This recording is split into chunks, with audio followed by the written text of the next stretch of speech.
Good evening. I'm Deanna Jonovich, Deputy City Manager with the City of Phoenix. Before we start, though, I'd like our interpreter to introduce herself in case there's anybody in the room that needs an interpreter. Buenas tardes. Si alguien necesita interpretación al español, con gusto se la podemos proporcionar y les podemos proporcionar equipo allá atrás.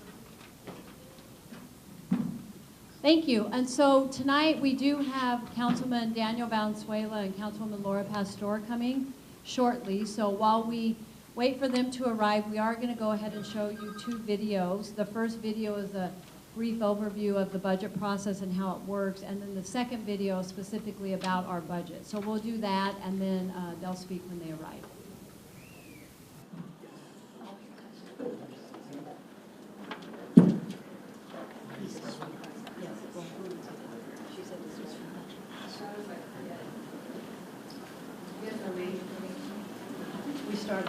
Let's talk about the City of Phoenix budget. But wait, don't go anywhere.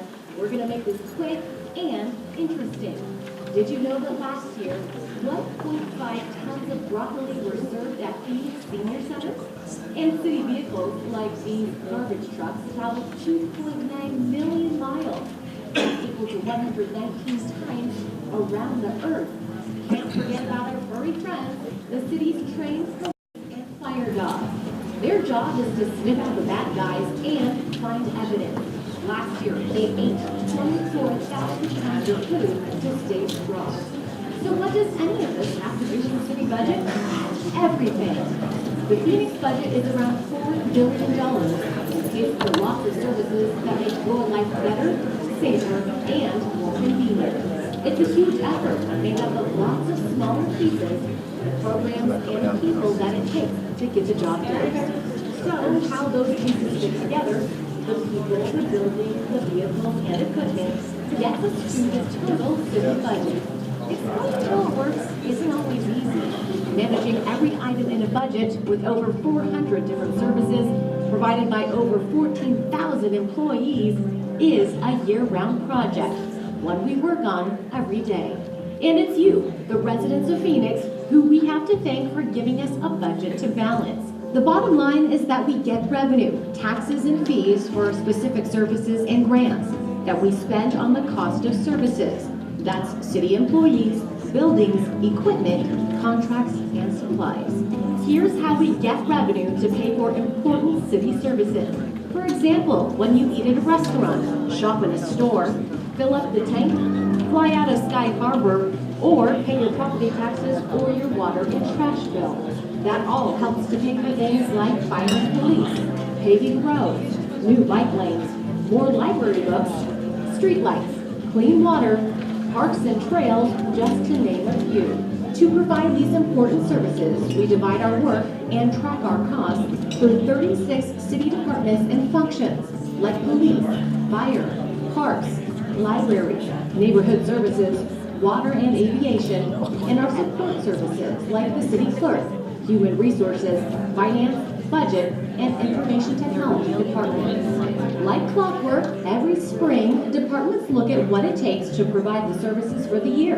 Did employees leave, or did new staff join the team? Are there needed or unplanned building or equipment repairs? What will broccoli cost next year? Are there new projects that need to be considered? Okay, we talked about broccoli. Now let's talk about pie. Every department gets a slice, or at least a sliver of the pie, and most departments like police, fire, libraries, parks, neighborhood services, and human services are supported by the general fund. It's a pot of money that comes from these areas: general sales and property taxes, revenue distributed by the state from income, state sales, and vehicle taxes, and some fines and fees. The general fund is a little less than a third of the entire budget because it pays for services that everyone needs, like public safety, senior and youth programs, neighborhoods, and libraries. It's the part that gets the most of the public's attention. Now, check out this slice. It's a little more than a third, and it's called enterprise funds. Think business revenue. This slice is from those departments that only charge the people who use their services directly. For example, airlines and passengers at the airport, conventioneers, water and sewer users, and customers who pay for trash pickup and recycling. And the last slice is called special revenue funds. That's the last third of the budget. This is funding that comes from taxes dedicated for a special purpose. For example, Phoenix Parks and Preserves, Transportation 2050 for streets and transit, and the special dedicated sales taxes for police and fire hiring. Now, to get the budget to the next step, first we take a look at what we think it'll cost to provide our services next year, looking at salaries and benefits for the employees in each area. That's about 80% of our general fund budget, as well as other costs like replacing equipment and paying for gas, electricity, computers, and supplies. Then we estimate how much revenue we will take in through taxes, fees, and grants. By law, we have to make the revenue and expenses match. That's called a balanced budget. If there's not enough, we ask how to cut back. But if there's more revenue than expenses, we ask how it should be spent. It's the same process for general funds, enterprise funds, and special revenue funds. That asking is called the trial budget. It's a list of proposals from the city manager and staff based on what they have heard from the city council and the community. It's a trial budget because it's not final. It's a starting place to hear from you. The trial budget is discussed with the city council, and then we come to you. Every resident of Phoenix, yes, all 1.6 million of you, are invited to tell us what you think.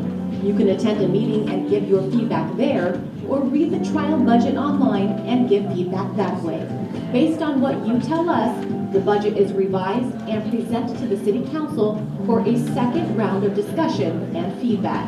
And then the final budget is developed and presented for the city council to formally adopt. That means when July 1st rolls around, broccoli can be served and trucks can roll through the city. Departments know how much funding they have. Remember the pie? But they have to live within their means and use only the slice they've been given. What happens next? A new year of work. The budget process for the following year starts and we do it all again. Managing and balancing the budget is a big responsibility, and we are glad to have you be part of it every year.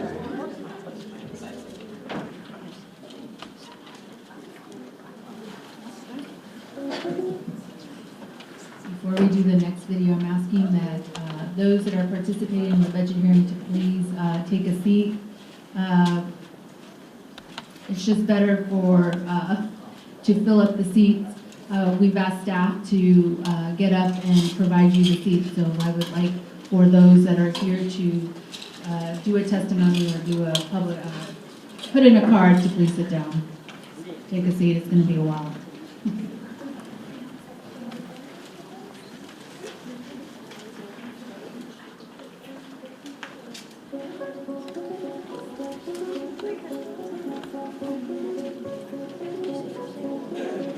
And now, the City of Phoenix 2018-2019 trial budget.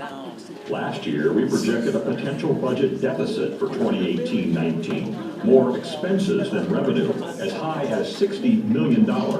Thanks to strong leadership from the mayor and city council, we took early action, and now we have a balanced budget. Here's what we did. Last September, the city council voted to reduce overhead expenses. The council also acted on a new state law that allowed us to spread our public safety pension payments over 25 years instead of 20 years. The city also held the line on spending, giving us a surplus fund balance to start the year. And a healthy economy kept revenues on target. All this led to a 5-year forecast with our budget in balance. Now the trial budget starts with basically the same pie as last year, continuing our core services. In the general fund and dedicated revenue funds, this includes hiring firefighters and police officers, providing funding for parks, streets, transit, libraries, senior centers, youth services, arts and culture, and neighborhood services. We also have funds to replace aging vehicles, especially police cars and fire equipment, repair buildings and facilities, and keep our computer systems up to date. And with some of the savings from last year, we funded a police and fire pension reserve fund to help pay any unexpected future changes in their pension costs.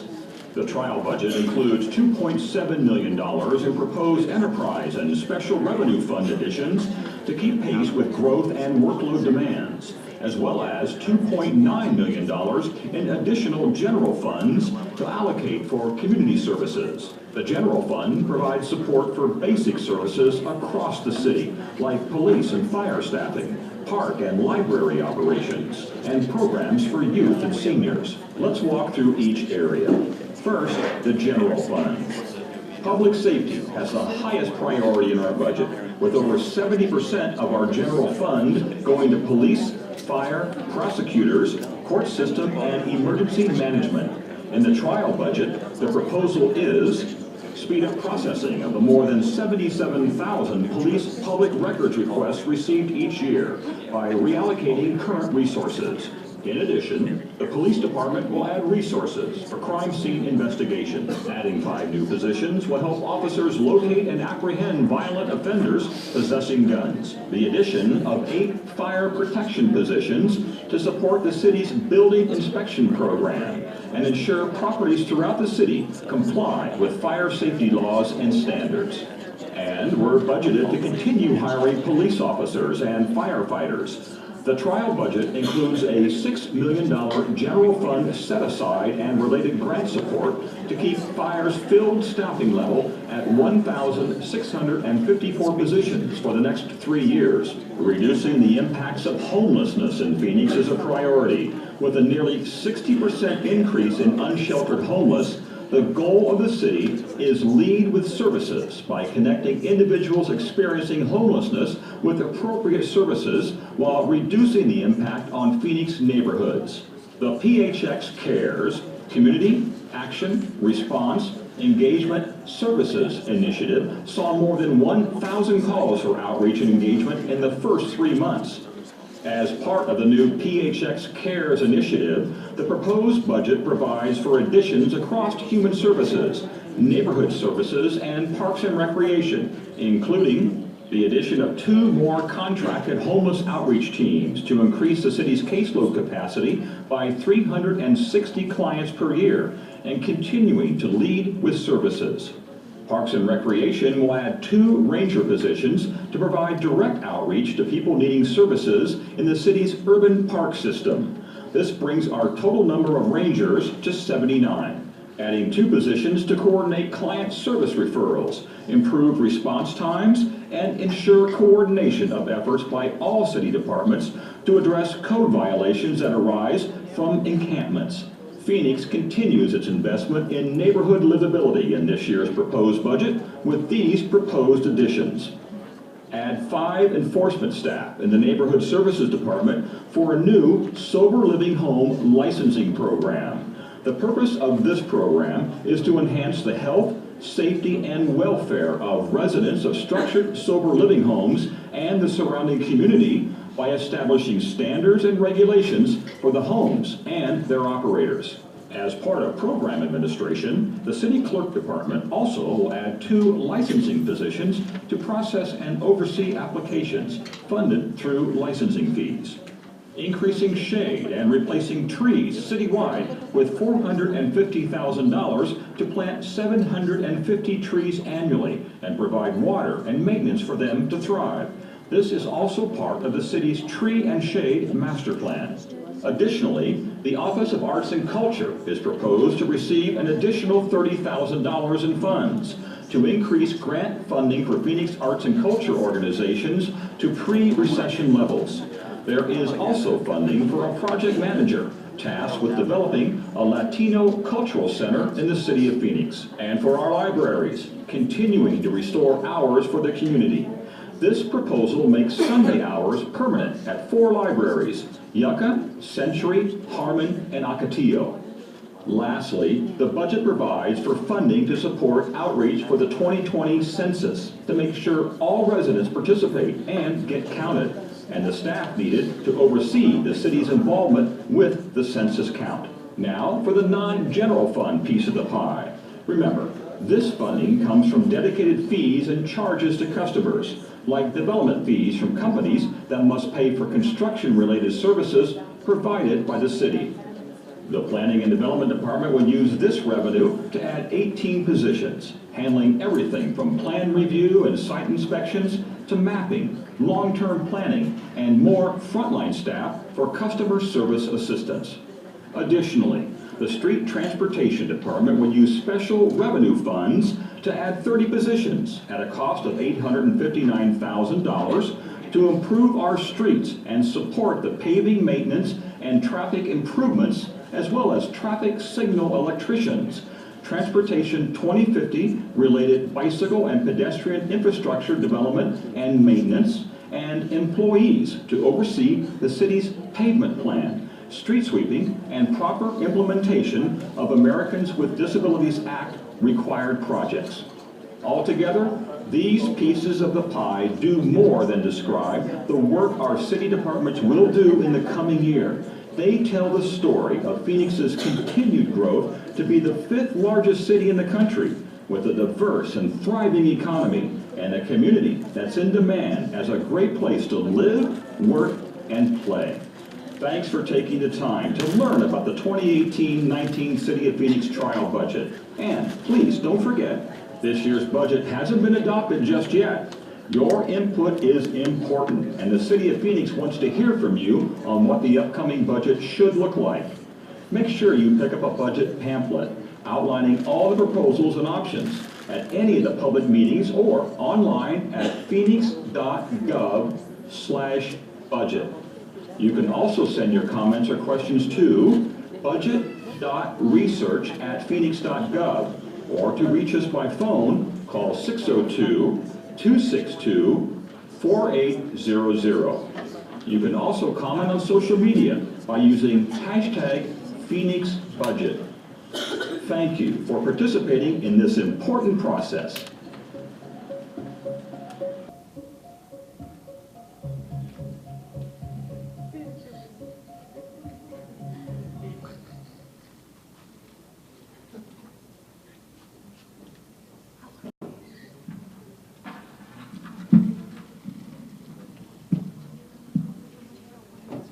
So, thank you for coming. I am Councilwoman Laura Pastor. I represent District 4, which you happen to be sitting in. I'm excited to see this room packed. Most of our budget hearings, what I understand or what they've told me, is that District 4 budget meetings have definitely had the representation that has been needed. So I want to thank those that it makes me feel proud and great that the community is showing up to the meetings, because then that means I'm doing the great work that I need to do within the community to make you informed. So, thank you. Thank you for being here, and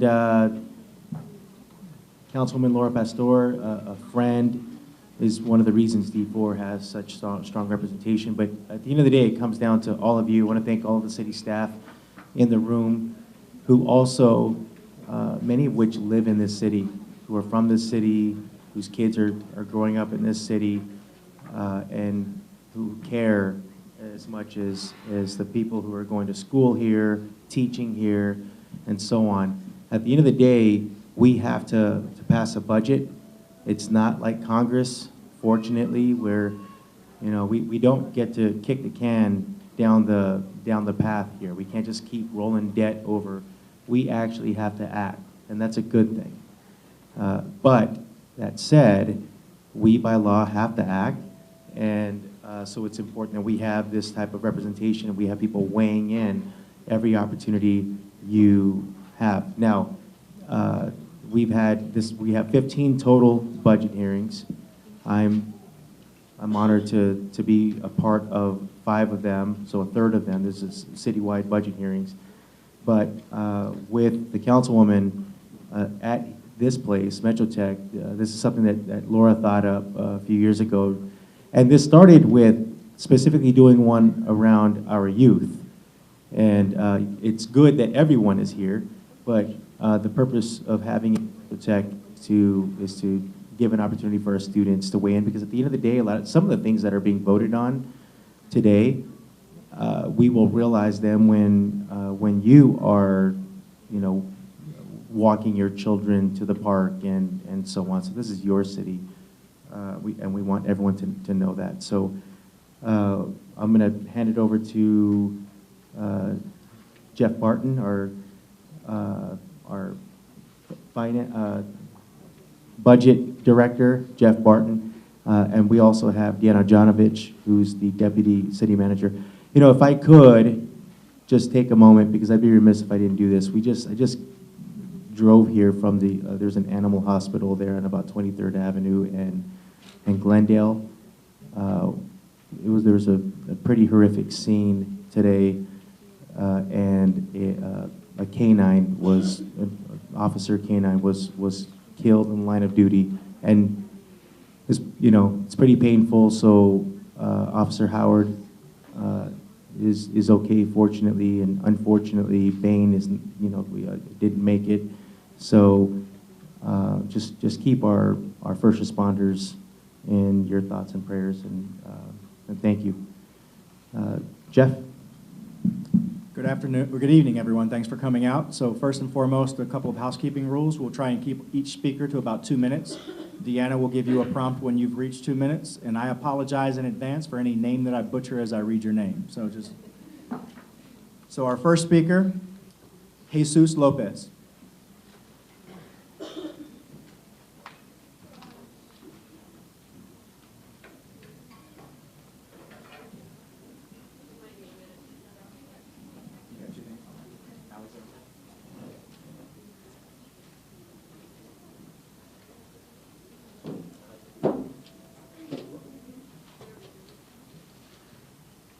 And while they're setting up, Darlene Newsom, you'll be after them.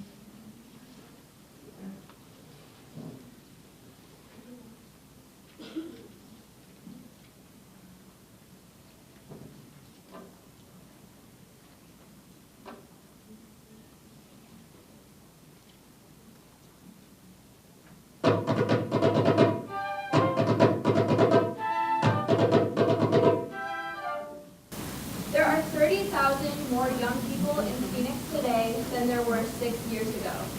We are the City of Phoenix Youth Arts and Culture Council, and these are the stories that have brought us here today.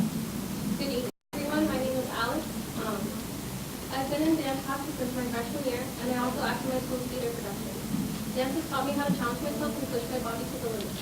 It allows me to be entirely vulnerable in front of a group of people. My name is Lauren Kosicki, and I am a flutist, but my music has become so much more than that. It is the people I meet, it is the memories I make, it is the feeling I can't get from anything else. The arts have made me who I am today, and I wouldn't have it any other way. I'm Ashley Kennedy. I've been doodling for as long as I can remember. Art's always been a wonderful expression of who I am. It's given me confidence that academia and school simply can't. And I wouldn't be who I am today without it.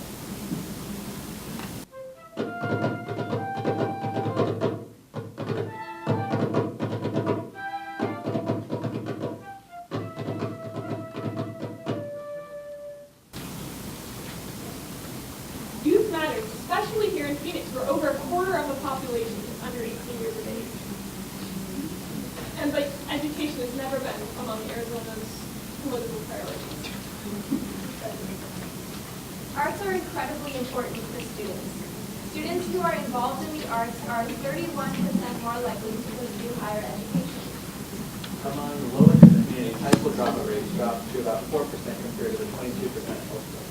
In the last 30 years, the Office of Arts and Culture's grant budget has not grown to compensate for Phoenix's increasing population, which is indicated in blue. In 1987, the office received $700,000, $1.6 million in today's money. This dropped in 2012, along with the rest of government spending due to the recession. The budget reached an all-time low of $150,000. Today, the proposed arts and culture grant budget is $790,000, which can be distributed to 49 cents per person.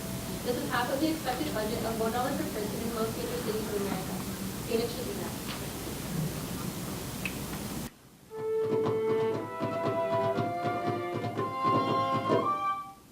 For the future, we want to see an increase in arts funding, specifically for grants divisions to help young people in Phoenix.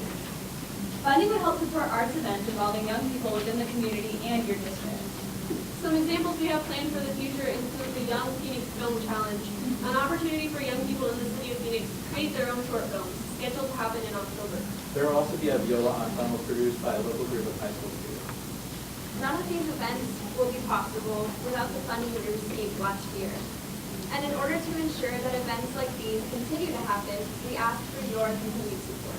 I am 18 and I'm a registered voter. I am 16 years old and I will be voting in 2020. I'm 17 and I'm a registered voter. I am 17 and I am a future voter. I am 18 and I'm a registered voter. I'm 18, I'm also a registered voter. We are your future voters and we will vote for public safety of the arts. We've learned from the past, we're experiencing the present. What are you doing to help shape our future?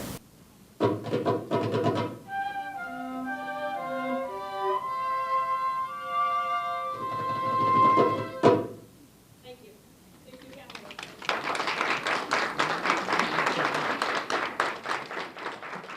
Darlene Newsom, followed by Matt Lawson. Darlene Newsom. Thank you. Boy, that's a hard act to follow.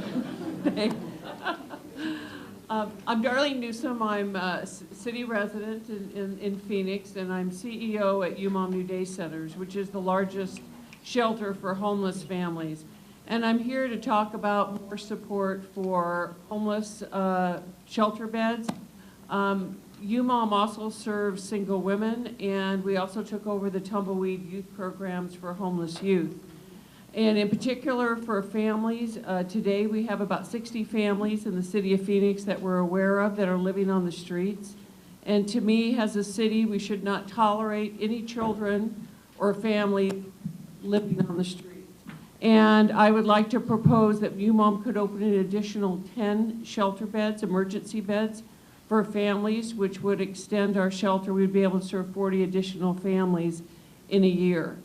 And I just also want to express my support to the city of Phoenix for our Holly Women's Center. We moved our women's shelter, which serves single women without children, from a shelter where they only could stay temporarily. They had to leave during the day. And since they've moved to the Holly Women's Center, they can stay during the day, and we've increased our outcomes from 14 to 52% to permanent housing.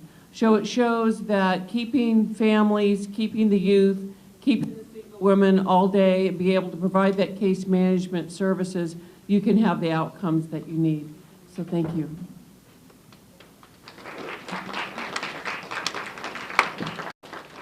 Matt Lawson, followed by Kevin Cotmer.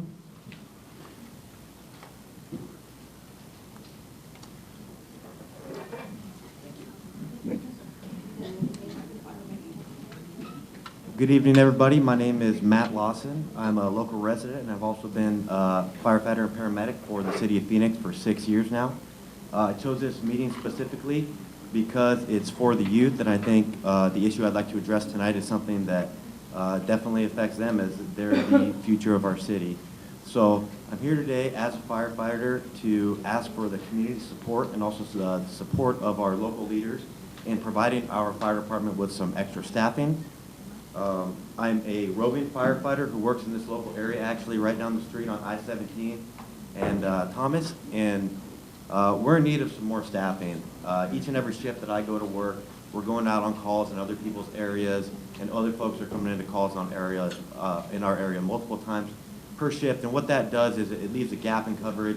It leads to prolonged response times in critical emergency situations. And so, to give you a little bit of the facts of what it's looked like over the past couple of years, half of our fire trucks in this city respond to over 3,000 calls a year, which in our industry is determined to be extremely busy, and even has been defined as critical staffing levels across the nation there. And so we've seen an increase of about 50,000 calls since 2010. With the same amount of resources responding to increasing emergencies, that leaves the taxpayer behind, waiting on longer responses in critical times. So currently the City of Phoenix Fire Department has 138 firefighters less than the minimum national standards. And that's exactly what we're asking our local leadership for, is 138 firefighters to help cover that. And what that would do would give us enough staffing to provide 5 additional trucks to increase these response times and provide coverage to some of the holes that exist within the emergency response system of our city. So again, we're asking our leadership for a plan to hire these 138 firefighters. Public safety is an extremely critical city service, and this is an issue that affects everyone, and we should advocate for the city of Phoenix to do the right thing and invest in the safety of its citizens. Thank you. Kevin Cotmer, followed by Maria Sanchez.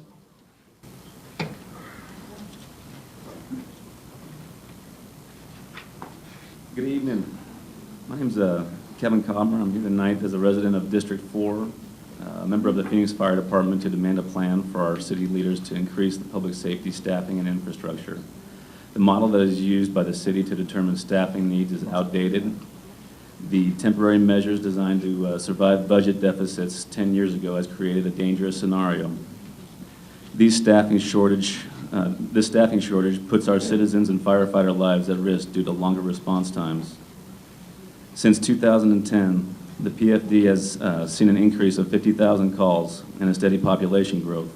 In District 4, we generate 42,884 calls per year, almost 25% of the entire city's calls.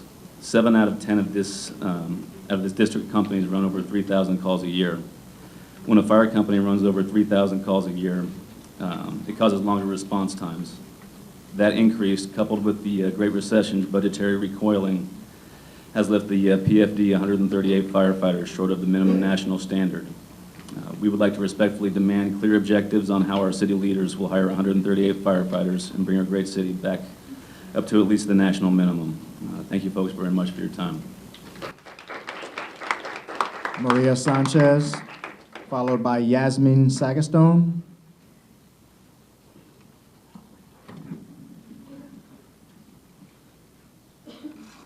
I hate getting up here, I get so nervous. Hello, my name is Maria. I am my mother, sister, and daughter of immigrants. My younger sister graduated class valedictorian in 2015, but it was not easy. She struggled through depression when my stepdad was in jail for 6 months and then deported to Mexico. She almost didn't even graduate.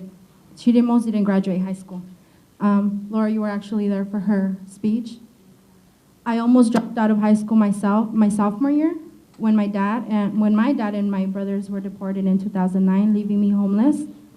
If it wasn't for my teacher, Ms. Cross from the school, Metro Tech, who pushed me to and gave me the support to continue to fight, I don't know where I would be.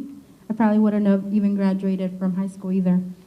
I went to my counselor here and I asked for some help and some resources, and I was denied any because I was undocumented at that time. My sister never got the resources or help to deal with this trauma that she was going through, and I almost lost her because she didn't even want to live anymore. 1 out of 5 students experience a mental health disorder without some sort of mental health intervention. Students are more likely to drop out of school, get involved in crimes, abuse drugs, and are in higher risk of committing suicide too. These things are preventable. However, our leaders believe in profiting of our struggle and are punishing us. Police officers are here asking for more and more money each year because they're claiming criminals are getting more violent. First of all, that just shows me that they don't understand or are ignoring what the prison system is and how people, especially people of color, continue to get there and stay there. It's definitely, but they decide to label all of us as criminals, right? When 97% of people who are currently in prison never even had a trial because of money. The way the system is set up and has worked is broken, and we are done, and we are here because we don't want no more temporary band-aids on a problem that needs surgery. Crime rates and police funding keep going up at the same rate, so we need other solutions, not more police. Maria, that's about 2 minutes, so if you could start wrapping it up. Thank you. But they continue to give them money because prison is a profit to them. But if we are forward-thinking people and members in the world in which we believe that in dignity and justice, then we have to care about these issues and talk about them. I know given the current state we are in with our current administration and everything happening, immigrants, mass incarceration, and police accountability is not on top of the list of priority, which is why I'm here, because we don't want to be ignored anymore. We show up in events like this to talk about this, and then their city council over here is texting while we're sharing these stories and our trauma, which is already hard enough to come up and talk about this stuff.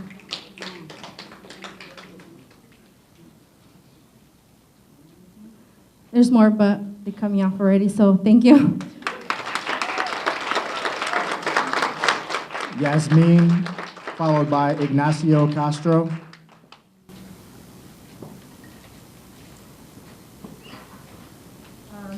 Hi, my name's Yasmin. I'm a student at North High School. I'm also a resident of Maryville, which is not this district, but one here. Yeah.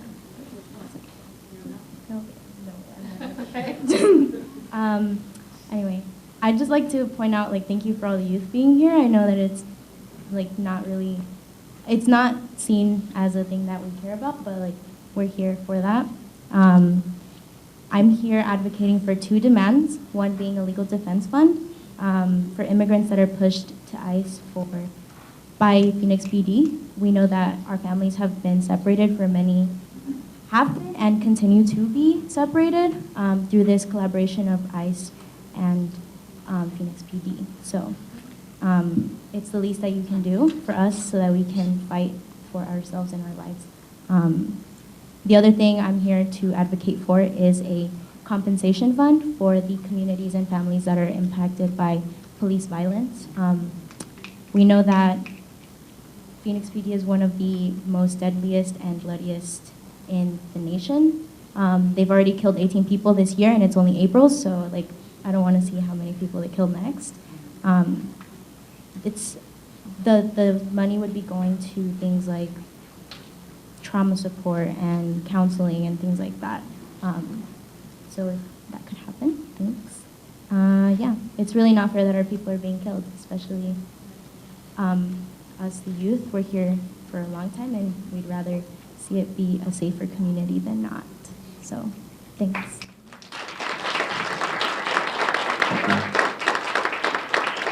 Ignacio Jeff, Castro. Jeff, 2 seconds. Sure. Just, I want, no, please, you can please step up. I try to do this with every public meeting. I take notes on my phone. And so, like a lot of people here do, so I just want to be sure everyone understands that for what it's worth, I don't want to come across as disrespectful. I care very much about what you're saying, and this is just how I keep track of things, and I'm able to send it to my staff immediately and so on. So please, thank you. Hello, everyone. My name is Ignacio, as you guys heard. I'm a student. Oh, sorry.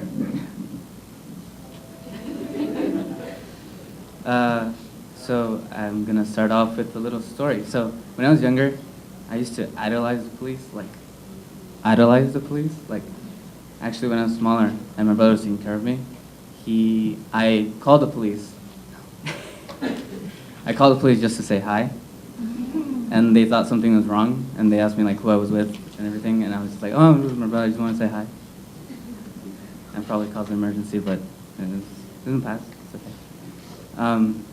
So I'm here today because I'm advocating for two demands, legal defense fund for immigrants who are filtered into the ICE immigration system, unfairly filtered into the ICE immigration system, who are arrested for minor things and then they are treated unfairly and then deported. And it's really unfair.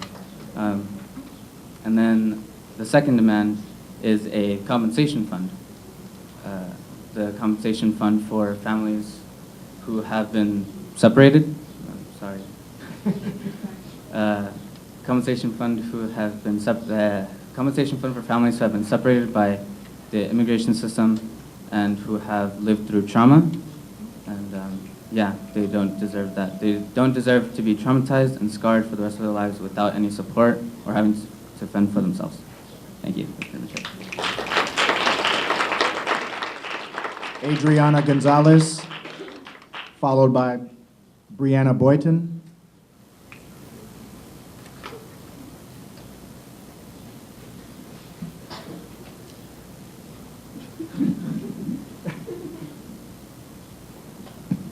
Okay, Hello, my name is Adriana Gonzalez, and I'm a student at North High School.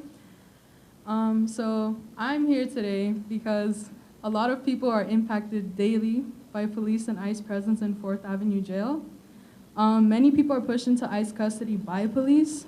I demand a legal defense fund be created to support people impacted by this collaboration. Many people have also been impacted by police violence. We have had too many police killings that have greatly impacted our communities. In 2016, they killed 18 people, one less person than LA, a city that is nearly double our size. As of today, PD has killed 18 people as well. It's only April, and this is like ridiculous. Our police have not been here to serve and protect, but they have been here to hunt and hurt.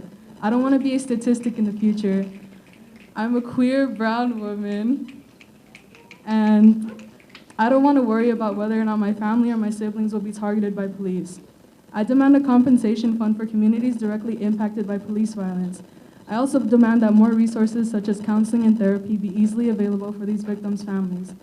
I don't think that police should receive any more funding. They already consumed $678 million of our budget. Today we are all speaking for the excess $2.9 million of the budget. The 2010 census says there are approximately 1.4 million people in Phoenix. There are probably more by now. We should not be fighting for what's basically a few cents of the budget. Thank you. Brianna, followed by Paris Wallace. Good evening. I'm here with some friends from, thank you. I'm here with some friends from North High. I'm a student, like pretty much like normal teenagers. I'm not the most educated on matters like this, but it does hold a special place in my heart to advocate for things that people don't typically find important in their life, like things that don't directly apply to you. Just because something that it doesn't directly apply to you doesn't mean that it's not important. I'm advocating for an increased budget for people returning from jail and from prison. My mom's best friend, she recently got out of prison, and she's having a really hard time finding a job, finding an apartment, finding anything that basic human rights. Like it's kind of uncanny how difficult it is to receive simple necessities. And I feel like with increased funding for anything to do with people coming back from jail could really help them reintegrate into society and become better people and to prove themselves equal to the rest of us.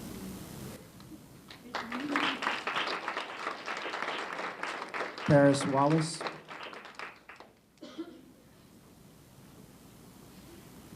Hi, I am Paris Wallace. I actually walked here from my house, so this is my district. I'm actually a mother of two, a community member that is very active here, and I'm here, excuse me, to ask for, or rather demand, that the City of Phoenix reallocates police funding to community funding. What we're looking for is for this money to be moved into neighborhood specialists for direct community programs. And we're also looking for increased fundings for citizens returning from jail. So due to Phoenix having the highest recidivism in the country, there is a need for funding, and there is a need for job education, training, and therapy. I am also looking for increase of lighted pedestrian crosswalks and crosswalks in the South Phoenix and Maryville area, and improvement of the road, streets, and signs in the Maryville area and South Phoenix. I just want to throw that out there since y'all are making the rounds. And I'm also looking for the City of Phoenix to create a legal defense fund for immigrants pushed to ICE custody by PPD, followed with a compensation fund for the communities impacted by police violence for counseling, trauma, support, and therapy. Because if the police have a fund, which I know that they do, the community members should also have one as well. We are, as valued members of this community that, our tax dollars are paying for this So we should also have the same kind of rights that the police do. If I have to watch my neighbor get shot in the face, I should be able to go to therapy and not have to pay for it.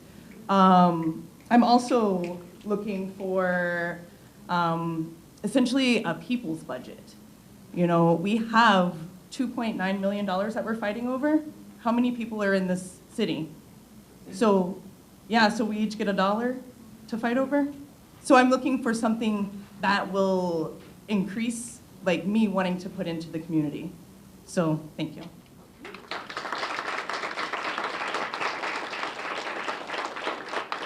Kiahuti Kuati.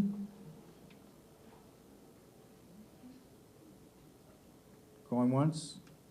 Kiahuti, Kiahuiti. Okay. They also wanted to speak in defense of a legal defense fund and compensation funds being added to the budget. Kate Tatoya.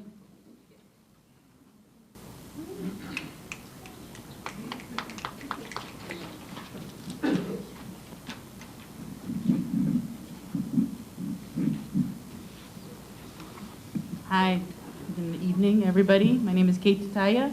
I'm here as a member of the community that's been speaking, here to advocate for both the Legal Defense Fund for people who have been unjustly pushed into ICE custody, and also for a compensation fund for people who and communities that have been impacted by police violence.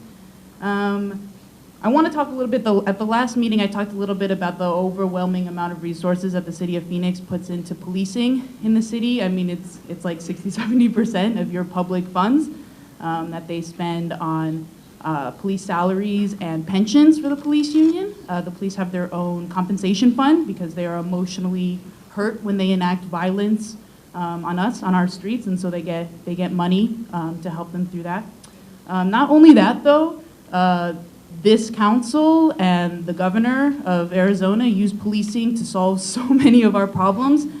We all are familiar with the recent school shootings. Right now, they're trying to put 500 new SEO officers in our schools, school resource officers in our schools, supposedly to help with gun violence and violence enacted upon our students, which I think is just a really sad and short-sighted logic on the behalf of our legislators. They also have a homeless plan that they'll tout frequently to say that they're doing good for the community. And a large portion of that plan is to put officers on the street and to increase the criminalization of people who are without shelter. So what they do is they stop you, they issue you a citation, you spend time in county, and then they hope at some point in that process that you get put into a shelter. And that is where a majority of our funds go, to officers to enact these things. Now, I understand that the police union is a very strong force in Phoenix, as are the firefighters union, apparently. 2 people have come up now and advocated for more people. And this has been like politics as usual for Phoenix for many decades now. So I almost can't like blame a lot of you maybe for operating that way, but I want you to know that they might come out to these public meetings and have like a few moments of truth, but I know that the majority of their work happens back doors. But please remember the faces of us here, because we might not have access to your personal cell phones. We might not have, breakfast with you or lunch with you. But we're the people whose lives are like on the streets every day.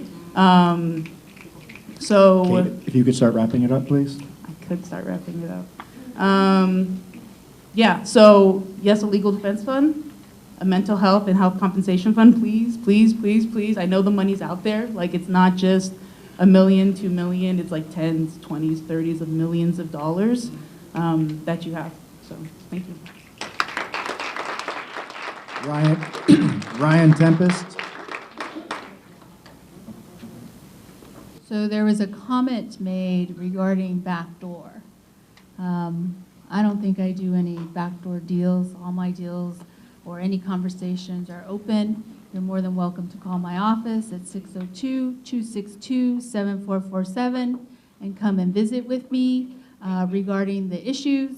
If you like, you can go see Michael and Carvaya, who's over here, who can take your number and schedule those appointments. It's 602-262-7447. And I am more than welcome and more than willing to go speak with anybody or sit with anybody regarding issues. Also, you have representatives that call me all the time from Lucha, Puente, CNL, any other organization that I speak with. And so I guess if I speak to those organizations, I guess that would be considered back deals by meeting with them, but I don't consider that. So I just wanted to provide some clarity. Thank you. Thank you. My name is Ryan Tempest, and I'm a board member of the Friends of Phoenix Public Art. I'm not here to ask for anything as important maybe as some of the things that we've been talking about, but something that I do think is important. One of the things that I'm standing up here to ask for is, as the Friends of Phoenix Public Art, is an increase in our budget for our maintenance of our public art pieces. Something that people forget is that we have over 1,000 pieces of art here in Phoenix. There's some amazing pieces of art, and there's something that we should be really proud of. The thing is that once that art is commissioned and then installed, that's not the end of it. Unfortunately, it is subject to weathering, to deterioration, to vandalism, and then what happens is our art pieces get left and they become decrepit and they become eyesores, and that's not the point of our public art. So what we're looking for is an increase in that budget of $16,000 to $100,000. That's what we feel is going to be the minimum amount of money that's going to just keep us, just keep up with the maintenance of that artwork. And so I'm hoping that we can have some extra money to do that so that we can really keep these, these treasures of our community to the I guess the quality that they were originally installed at. So, thank you. Manuel Saldana. Manuel Saldana.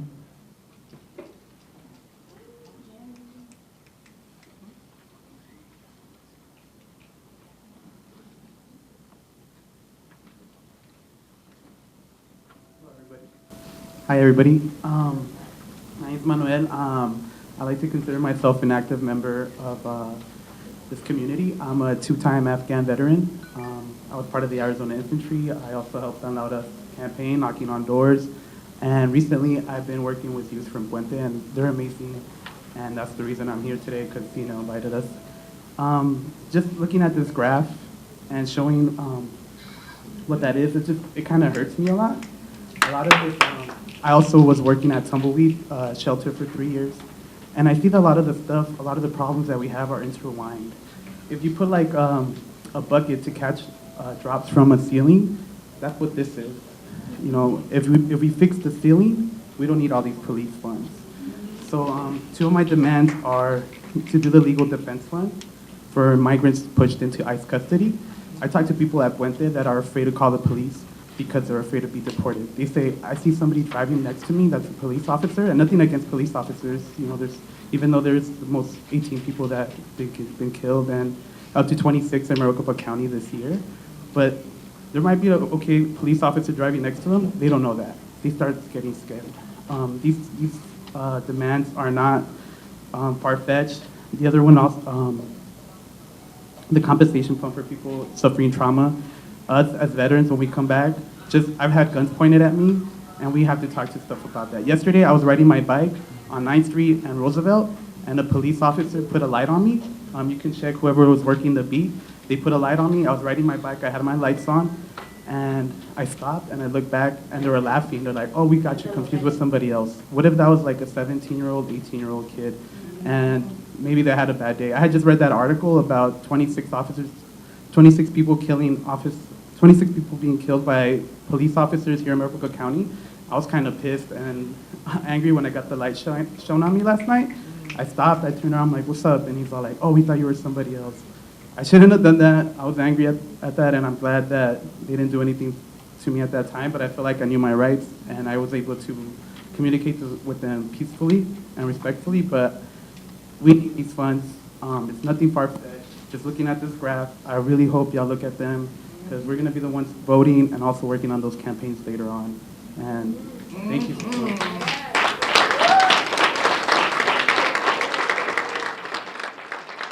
Felix Moran. Felix Moran.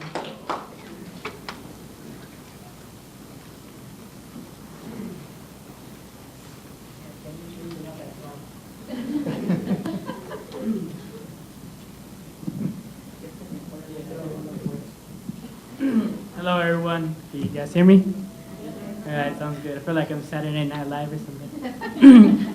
Cool. So my name is Felix. I actually work with an organization called Opportunities for Youth, where we help youth from 16 to 24 get connected with resources, helping them be successful, and also, teaching them how to be engaged. So I'm proud of you guys all being here today.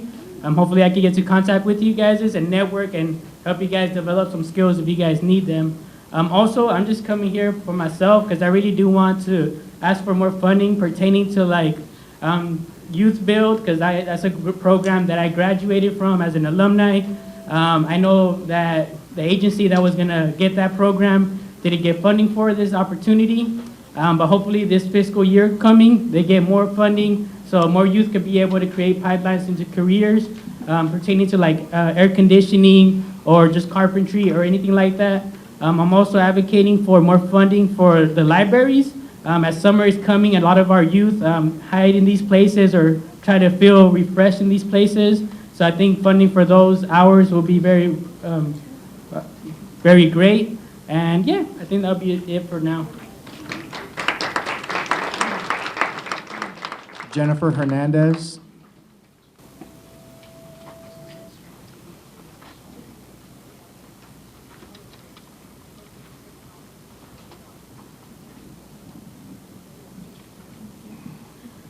Hi everybody, can everybody hear me? Yeah, okay, cool. So my name is Jennifer Hernandez and I stand here today as a brown, queer, single mom and daughter of undocumented parents to tell and demand that, first of all, that the police should not be your #1 priority. Police should not have the biggest and highest percent on here on the pamphlet that you hand us. And to stop sending police to our schools to criminalize us because we don't need SROs and brown and black schools to be there and criminalize us every day because we feel like we're in a jail. And to please stop sending them to our streets. Stop criminalizing our paletero men, our letero men, and the homeless people that we have there.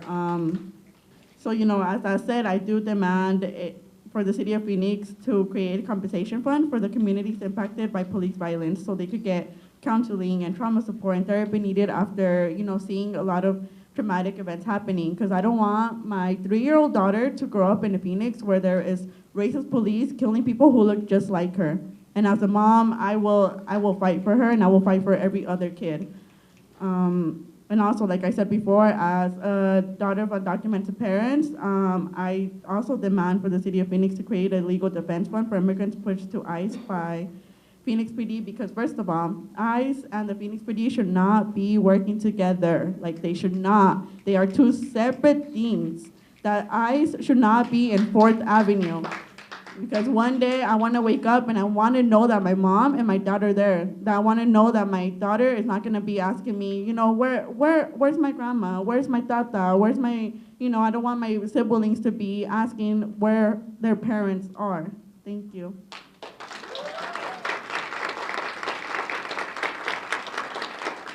Karina Jaramillo. Karina Jaramillo.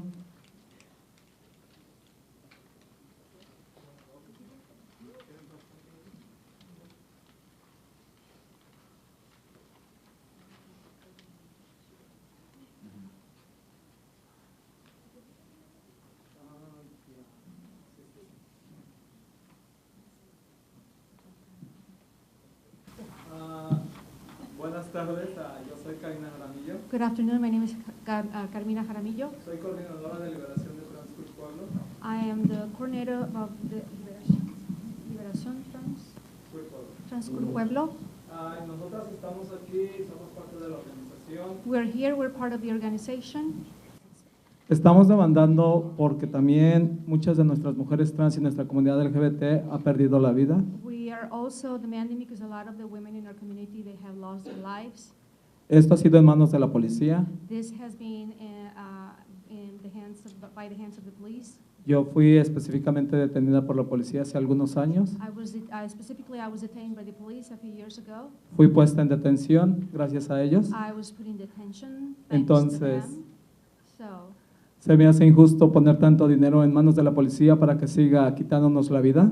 I think it's unfair to give the police so much money so they take our lives. He tenido que luchar con muchos traumas. He tenido I have to fight que lots of vencer trauma. muchas circunstancias de mi vida. I have to overcome a lot of circumstances in my life. Por lo que estamos demandando a la ciudad de Phoenix para crear un fondo de defensa legal, So we are demanding the city of Phoenix to create a legal defense fund involucrando a nuestra comunidad LGBT migrante de color to involve our community with immigrants and black people, y para los inmigrantes que han sido detenidos por ICE and for the immigrants that have been detained by ICE, por parte del arresto de la policía. by the police. Y también estamos demandando el fondo de compensación para las comunidades And we are also demanding a compensation fund for the communities afectadas. that have been affected. Y esto quiere decir mucha de nuestra comunidad trans. Hemos perdido la vida, muchas de nosotras, y nadie ha hecho A lot nada. of the trans community, we have lost our lives and nobody has done anything.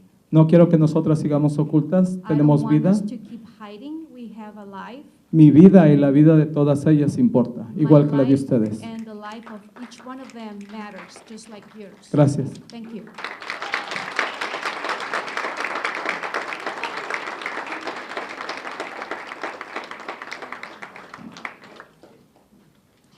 Vera Diana Hernandez. Vidi?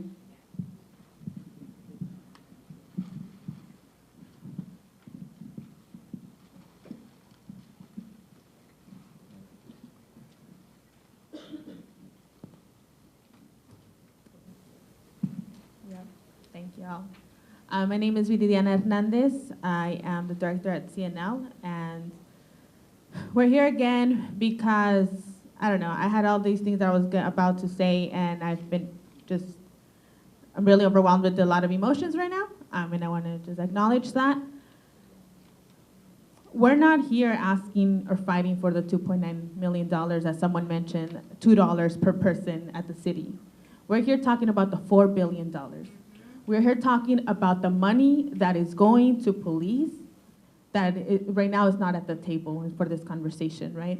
We're talking about the money that you all make as a city on the detention and the arrest of people. Millions of dollars on your budget come from fees, come from tickets. Y'all are profiting from this happening. And this is just the beginning, right? Those tickets and those fines that you all get, yeah, they're revenue for you, but for some of us, it means incarceration when we cannot pay those fees, when we cannot pay those tickets. Myself, there was an arrest warrant after I was at a city council meeting, and the meeting ran late, and I had a ticket, and I couldn't pay my ticket because I didn't have funds at the time. A few weeks later, a few months later, there was an arrest warrant for me, and I realized how easy that happens. And how that revenue y'all are talking about getting from fees and tickets in courts is coming from this pain and this trauma and this fear that's going on. So that's one. Y'all are supporting a police department that is represented by a racist union, one of the most racist and deadly police forces in the country. A union that has that's advocated for SB 1070, a union that supported Arpaio every single election. That's who PLE is, and that's who's representing the police department. So even though I know that it's not every officer, I also know the leadership that's representing them there. There's a culture of violence in Phoenix PD. When you have 18 officer-involved shootings to date, and 11 people have been killed, we have chemical weapons that you all voted to continue to have in the city just a few weeks ago. This is a culture of violence that y'all continue to have. And on the other end, we have the young people we have to work with and the families we work with and our everyday trauma that we have to deal with that y'all don't get to do. Y'all get to go home and disconnect from this. Some of us don't. So the two demands are very clear, very simple. And I'm not talking about $2.9 million. I'm talking about relooking at the budget of how these demands become a reality. A demand for a fund for all the people that are being pushed to ICE because of Phoenix PD, and a demand for a compensation fund for all the people that are impacted by the violence of Phoenix PD. And this is not only, oh, this is 4th Avenue Jail. No, y'all are taking people to 4th Avenue Jail when there are other options, when there's cite and release, when there's so many other policies that could be changed. So those are the two demands we're asking, and there's been more demands. We're asking for a demand in community safety, and community health. And our, as you've heard here, the community definition is not relying on police. Thank you. Kathy Stillman. Kathy Stillman.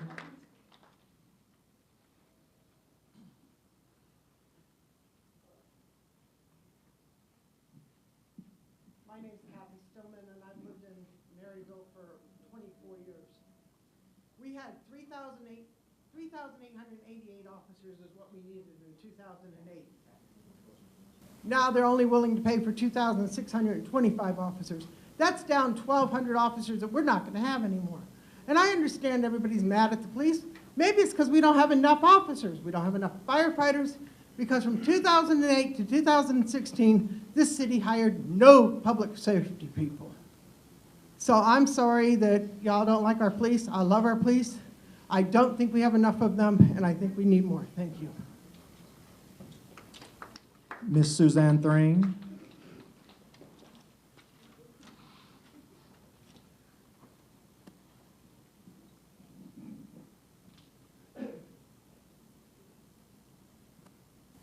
My husband and I have lived in the Maryville area for the last 40 years, and prior to that, a 4-year stint. So I think we've been around. My husband and I have raised children that were idealistic and had thoughts of their own based on their lived experiences and their place in the world. What makes this old white woman any different than maybe your mom is that I can say that our children lived in a village in a foreign country where no one spoke English. And you know what? We all got along really well. And not for any other reason, but because everyone wanted to get along. I ache for the pain that has come to our country, but butts aren't any good. On the other hand, there are always many stories, and they all vary. So as you grow and you formulate your own words based on your own experiences, those are going to continue to be valuable in the city and need to be heard by the entire community. So please don't give up that sense of engagement. It's terribly important. One of the things that I'd like to mention when it comes to the budget issues is that I know I've heard a lot in the last minutes about the anger for and the irritation about police. But in my community, which is a 1 square mile, 2,600 homes and 200 apartments and many small businesses, and the most of us in our school, our little school is 97% in need of free lunch and meals in the evening. So it's not filled with all old white women, okay? And they are grateful when the police are called when they have been beaten by someone who has had too much to drink, or when the police come when the desperate and the angry feelings happen, where a young man kills his child, his wife, and himself because he's not willing to get off drugs and live a different kind of life. And I'm not trying to suggest that the whole world is filled with that, but the whole world is filled with lots of things, and we have lots of experiences. And without our police department coming to cool down domestic violence is a huge issue in our community. When there's not enough, when there are not enough diapers, enough money for diapers. Ms. Lorraine, if you could start wrapping it up. Yes. There are lots of reasons, and please continue to grow and listen to all the things that are going on. As a city, could we pretty please do a little bit better about communicating with our larger communities, with our county and our state? I've noticed that we're getting trees. We need trees. Well, do you know that we were just called less than 2 weeks ago? Could you use trees? The state has more trees than they need out on the highways, and could we use some in our neighborhood? So maybe we could share that. I know you're looking surprised at me, but that just happened. So perhaps we need to do some better communicating. And don't forget that sustainability and the need to sustain the neighborhoods. Thank you. Zelia Eros. Zelia Eros.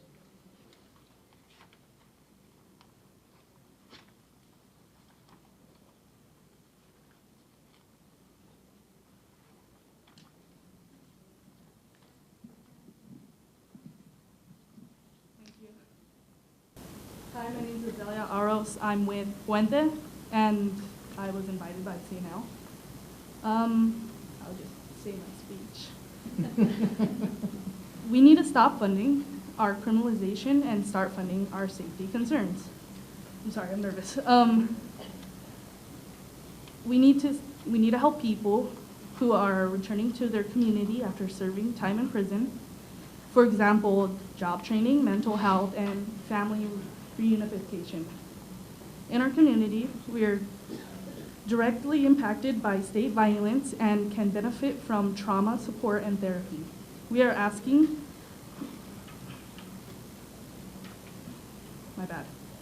we are asking to stop the prison pipeline and to start positively funding our community. This is important because us young people of color who live in South Phoenix, which has the highest rate of incarceration and deportation, we live in a primarily brown neighborhood, and we know police are racially profiling and separating families. Because of that, we demand the city of Phoenix to create a legal defense fund for immigrants pushed to ICE custody by police. Michael Ingram.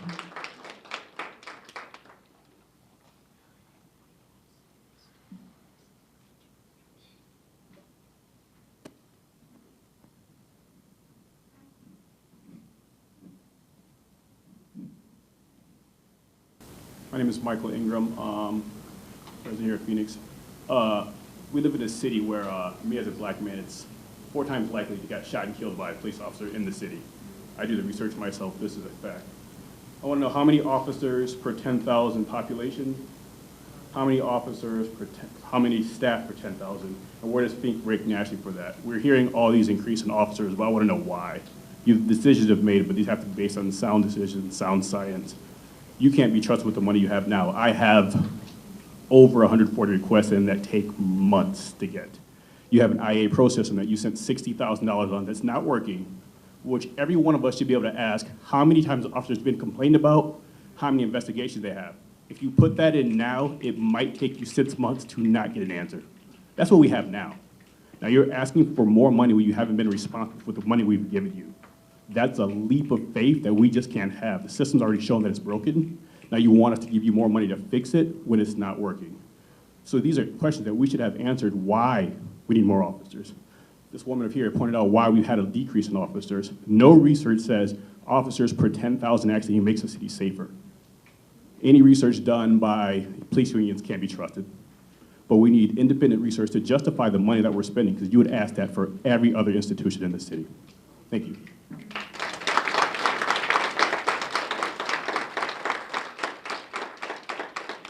Okay, that's all the speaker cards I have for those that want to speak. However, I have 3 other cards which I couldn't clearly tell whether you wanted to speak or not, so I'm going to read your names, and if you wish to speak, please come on up.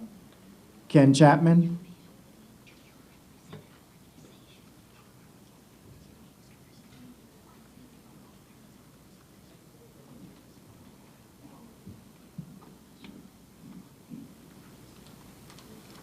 I wasn't going to speak, but every once in a while somebody says something and you're like, wait a minute. All right.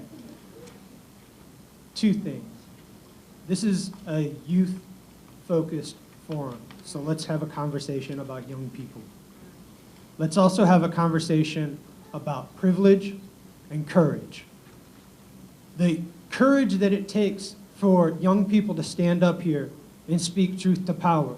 The courage that it takes for young people who are living every day with the threat of criminalization, the threat of police violence, not just for themselves, but their friends, their family. That's courage. Let's talk privilege. When we have a mayor and members of city council who have never had to sit in the living room of a victim of Phoenix PD's violence, that's a privilege. If you have never had to sit and explain to an 8-year-old why their older brother was shot and killed, take that as a privilege. If you've never had to fill in and be quasi-parent for a 12-year-old whose dad was deported because of Phoenix PD, take that as a privilege. When people stand up here and talk about their experiences, their lived experiences, we can disagree on lots of things, but we can't disagree on the fundamental truth that everyone is deserving to be safe. Period, full stop. And if Phoenix PD is making us unsafe, then we have to call to question who has the political courage to do something about it. Right now, people in this room are coming to you and saying, we demand a legal defense fund. Why? Because we haven't seen the political courage from this mayor and council to stop collaborating with ICE. It's a necessary step because y'all have already failed on the job. We are coming to you and saying that we demand a compensation fund for community that is impacted by police violence. Why?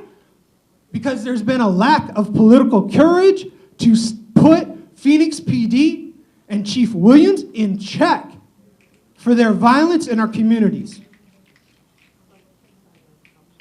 We cannot ignore the fact that the people who are in power right now have the opportunity, have the righteous and like the moral obligation to do something. Ken, could you start wrapping up, please? Absolutely. We are looking at you. More importantly, the youth are looking at you. What message are you sending right now, today, in your actions? That's the question.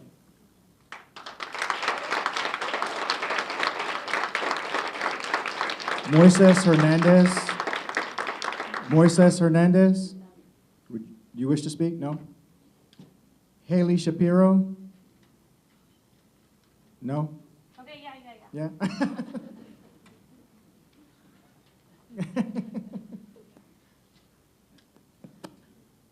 I think also something should be said about safety and what we live and recognize as what the police are good at, which is not always de-escalating situations. I'm a queer ally and a member of Trans Queer Pueblo, which is a group that works with queer and trans migrant populations, and I myself and we as a group have experienced that police violence firsthand. And so when folks are coming up here talking about changing the way that funding works, and as the eloquent speaker said before, it's because it's not working in a way where people are feeling safe. Because police are trained to not make communities feel safe, especially communities of color and trans women. So the demands, as people have said, are very clear, and I will reiterate them because why not? The city of Phoenix should create a legal defense fund for immigrants pushed to ICE custody by the Phoenix PD, and a compensation fund for the communities impacted by police violence, for resources to go to counseling, trauma support, therapy needed after incidents of police violence. We are upholding a system of power and giving more power and funding to people who aren't doing what they've been set out to do, and better to put that money in community to take care of themselves.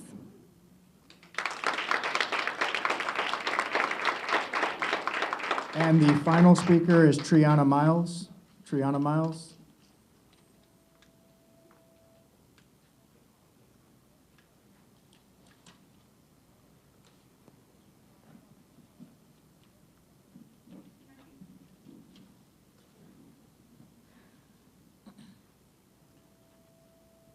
Hello.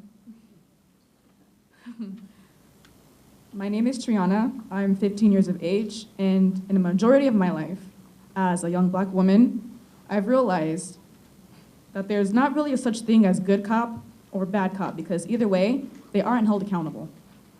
I love it when people who don't have to go through the struggle of everyday criminalization being a normal part of life say we need more cops because they keep us safe.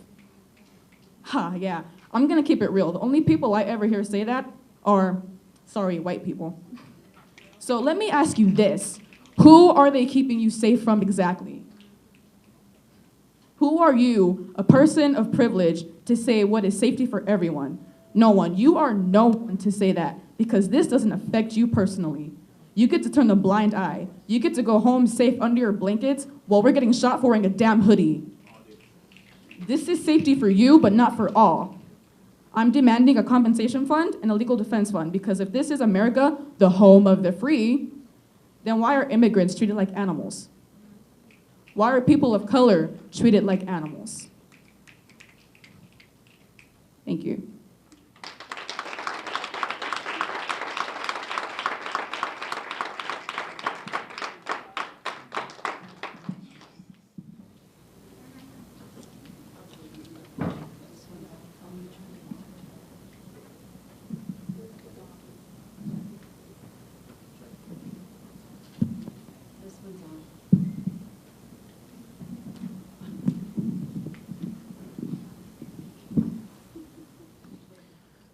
So that concludes tonight's budget hearing. And is tonight the last night? 1 of 3 happening tonight. But it's not too late to be heard. So if you go to phoenix.gov, you'll see, and it's a quick search. You'll have the phone numbers and email addresses of all 9 elected officials, the mayor and the 8 council members. And regardless of whose council district you live in, I would encourage you to CC everyone on that list, as well as the city manager as well. So, and if you take one of these books, you'll actually see each council member, their phone number, email address, and these meetings are logged on YouTube. Encourage your friends, family to continue to come out and be heard. This is the trial budget, so we will have more meetings at the council chambers. I'd encourage everyone to come out, continue to be heard. I think you will find a budget at the very end that will look a little bit different than this trial budget. We do take what is being said at this meeting, but all meetings, pretty serious, and we'll have an opportunity to debate that with our colleagues and ultimately pass a budget. So thank you all for coming out. I'll pass the mic to our host, Councilwoman Laura Pastor.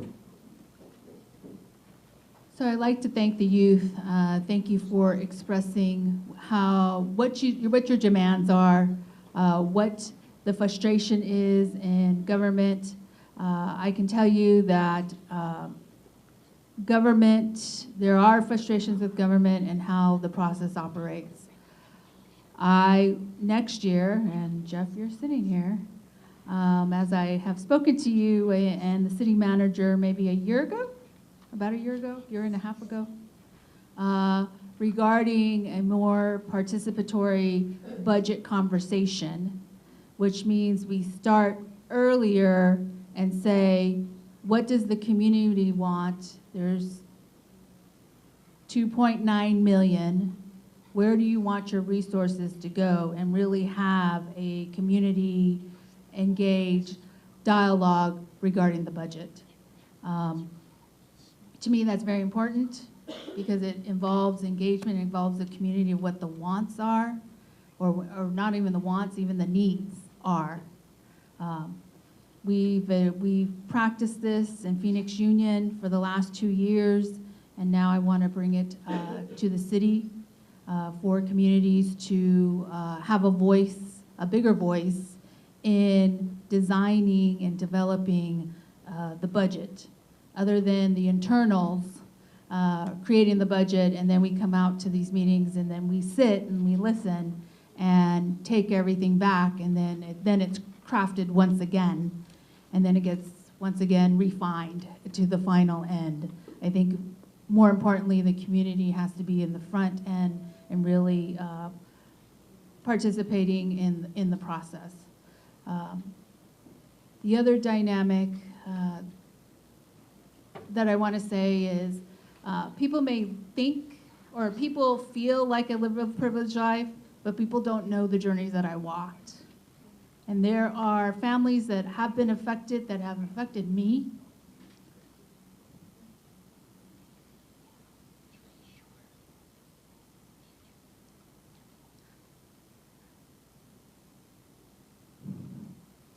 Through the immigration journey. So to sit and throw stones at someone that represents the community and that is in a system trying to fight the system, I find that hurtful. So I'm just letting you know where I'm at and where I stand. You don't have to reelect me. You can reelect someone else. That's fine. My purpose of being elected is really to serve the community. This is not my career job. This is I can walk away from this. And it's not about me. So I also want to say, tomorrow, something that's very important that's going to hit our community, that is going to hit the young youth that are registered to vote. Tomorrow, we are speaking about several things, but one of the things that is going to hit the most is a consolidated election. And it hurts our working families, it hurts the people of color, and the ones that we really want to engage in voting and making a change. There are a select few. There takes 5 votes for this consolidated election. It will hurt our local control of you being able to voice what you want to voice. It'll hurt and disenfranchise independence. So I am telling you tomorrow, we want to talk about privilege. You're going to see privilege tomorrow if there are 5 votes for consolidated election. This is a serious piece because once it goes down there, what the bigger picture is and what the goal is it's about the census, it's about redistricting, and there's a larger agenda that happens tomorrow. So those are my thoughts. Those are my feelings. That's where my passion comes from. And I really appreciate the fact that you actually engage and we are having a community meeting. Wasn't necessarily a true engagement of a back and forth and let's discuss and let's solve problems. but I'm open. I'm there. I do that. So thank you.